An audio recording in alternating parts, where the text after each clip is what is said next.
name's Hannah. I grew up in a family of 10 kids, and I grew up mostly homeschooled and then just dual enrolled after that. I have 3 older brothers, 5 younger, and a sister. And my 3 older brothers now well, my third one's getting married, and my 2 older brothers are married, and I have 2 nephews, which are super cute. We were growing up in a Christian family. My parents both came from broken families where my dad's mom, she was a Christian, but they got divorced at a really young age, and so my dad's dad left, and then when he was 5. So he came from a broken family, and that kind of influenced his childhood where he was a more insecure kid. And then his mom got remarried later in life, and then just his dad came back, and they now have a better relationship, just really because he said my mom spoke well of him even though it was a hard situation. And I think the biggest thing I've seen from my dad is how God's worked actually in him. I've noticed recently just how he's come from this broken family and how God's worked to make him a man of God that you would never have known has come from a broken family. You would have thought he had come from this family that instilled values into him, and his mom did, but just you would never have guessed what a background he had, and that's God's work from him. My mom came from a family where they were married, and then she grew up, but it was always fighting and arguing, and they got divorced when she went to college. And so she came from a family where she decided she never wanted to get married or have kids, and she got married and had 10 kids, so that kind of changed.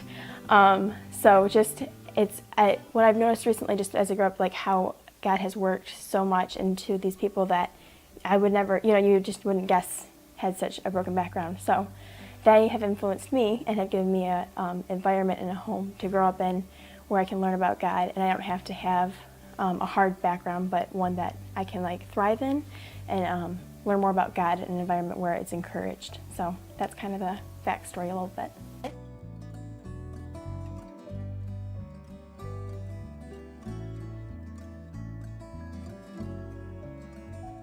So when I thought about this, courageous living, that is actually something that has been very hard for me. So I think it's been hard because I've always had this fear, I think, of people liking me. And so I realized this over the summer, really, just how I wanted people to like me. And so I didn't want to be, I didn't want conflict. I didn't want to have to face opposing ideas or anything like that.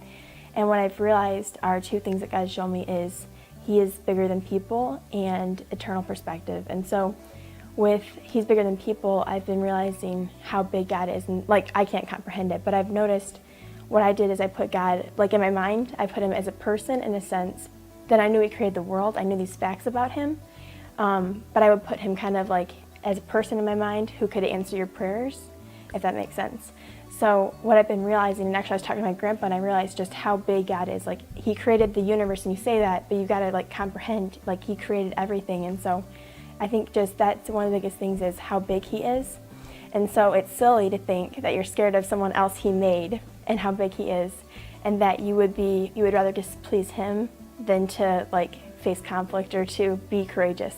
And so I think that's one thing I've been realizing is I would rather please Him and maybe have to have a hard or awkward conversation instead of making Him sad or not doing what He asks of us. So that's something that I've realized. And then with eternal perspective, I've been having recently just this thought of when I see people, you realize they're either going to heaven or hell. And so again, it's a selfish thing to not share Jesus, because how can you be so selfish about feeling loved or liked by people when they are going to heaven or hell? And so I thought it's crazy not to tell. So I have friends at school, and I think about them because they aren't saved. And so when I think about how can I not share with them because I'm scared that they might not like me as much, it's just kind of stupid, because it's they're gonna go to hell if you don't, so it's been this thing yeah, you might look kind of silly or you might not say it right, but the first thing is, in a sense, we'll never be good enough. Honestly,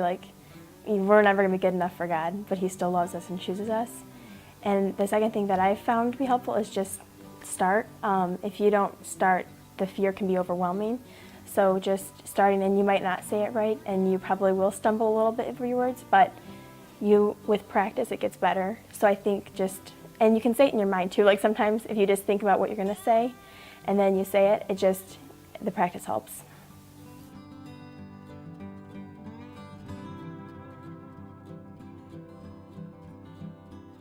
God has inspired me to be courageous by the eternal perspective and realizing how big He is.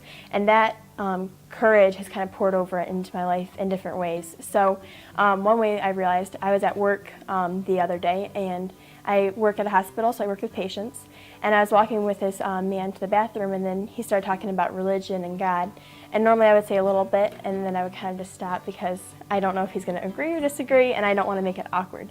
But this time I just felt like I should talk with him about it, and I felt like heard God, like I said, standing there say to me, "You're going to regret it if you don't take this opportunity," because there's been times where I haven't taken the opportunity, and I did regret it.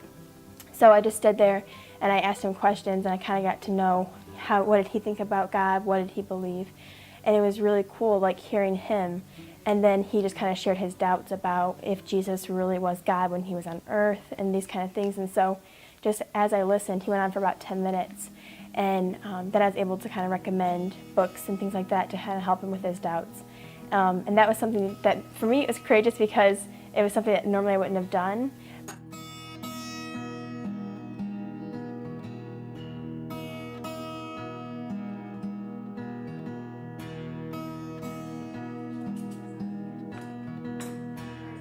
Yeah, actually, this one, it's kind of a classic, but Deuteronomy 31:6, where it just talks about do not be afraid, and it talks about not being afraid of people. I thought that was like most fitting because that was most applicable for me. And it talks about, yeah, being courageous and with God.